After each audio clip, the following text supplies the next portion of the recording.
Assalamualaikum everyone, this is me Kainat Baloch and today's our topic is English learning secrets backed by brain science. So, if you think you can't learn English, your brain is not the problem. The method is. Today, I will reveal what actually happens inside your mind when you hear, speak and understand English and how small changes can transform your learning speed. So step first is impressive English input. Improving English begins with the kind of input your brain receives every day to build fluency. Your mind needs constant exposure to real, natural English, not just grammar, rules, or textbook. Impression means surrounding yourself with English through videos, podcasts, short reels, music, articles, conversations, and digital content. When you hear English frequently, your brain starts recognizing patterns. Patterns like sentence structure, rhythm, tone, pronunciation, and vocabulary. The more you listen, the faster your speaking becomes natural and confident. So, listening also removes fear because your mind becomes familiar with how English sounds. Now, brain processing. Magically impressive listening activates wrinkles area, the part of your brain responsible for understanding language. When English enters your ears, your auditory cortex breaks it into sounds.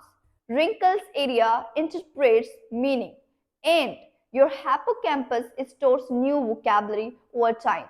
These repeated sounds patterns become automatic pathways, allowing you to understand faster without translating. This process is known as neural encoding, where your brain converts English sounds into stored memory.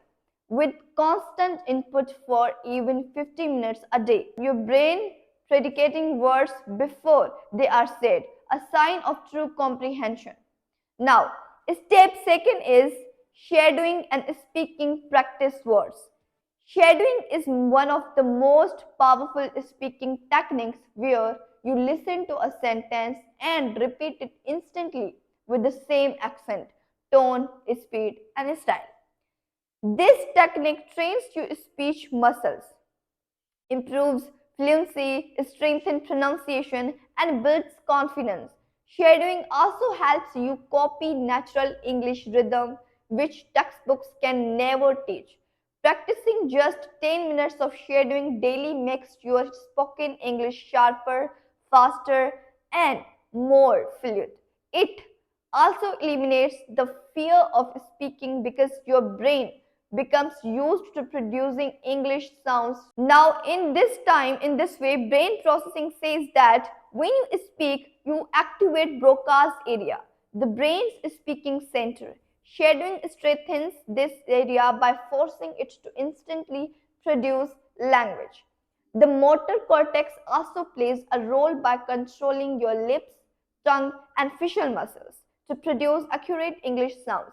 Every time you repeat a line, your brain builds neuromotor memory, meaning your mouth remembers how English feels when it's spoken. This is why shadowing dramatically improves accent and fluency. Over several weeks, these repeated language pathways become stronger, creating automatic speech and production, which is the core of natural fluency. The more you shadow, the faster your brain processes English without hesitation. Now, step third is thinking in English and daily micro usage. To truly improve English, you must train your brain to think directly in English rather than translating from your native language. Start with small thoughts like I need to go, I am cooking, what should I do next? This builds a mental environment where English becomes your brain's active language. Micro usage means using English in a short burst throughout the day. Speaking one sentence, writing a small note, reading a short paragraph, or describing what you see around you. Over time, these small actions create a huge impact on your fluency. Instead of long study sessions, tiny daily interactions with English keeps your brain consciously warmed up and engaged. Now, in this way, brain processing says that thinking in English activates your prefrontal cortex, the decision making part of your brain. When you switch from translation to direct thinking, your brain builds new pathways, known as synaptic bridges, which link thoughts directly to think. This removes the translation delay and makes your responses faster. Micro usage also engages working memory, helping the hippocampus convert short-term English practice into long-term language storage.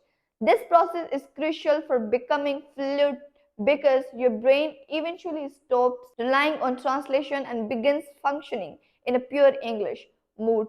With constant practice, this becomes natural and automatic.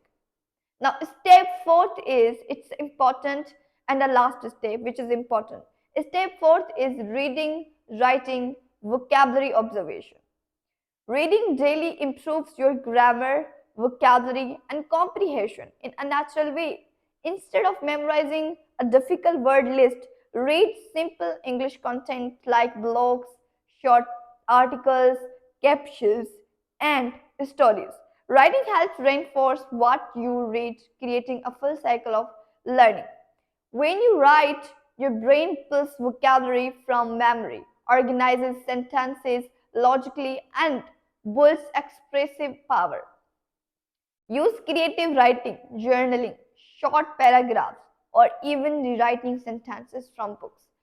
Vocabulary observation happens when you see new words in multiple contexts, not by memorizing them once.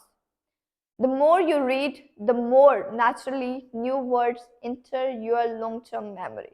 Now here brain processing says that reading activates multiple brain regions, the visual cortex for recognizing words, wrinkles area for understanding, and hippocampus for storing new vocabulary. When you write, the brain uses procedural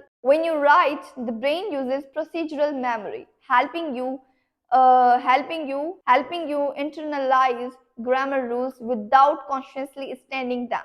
This is called implicit learning, where your brain silently observes patterns with repeated exposure.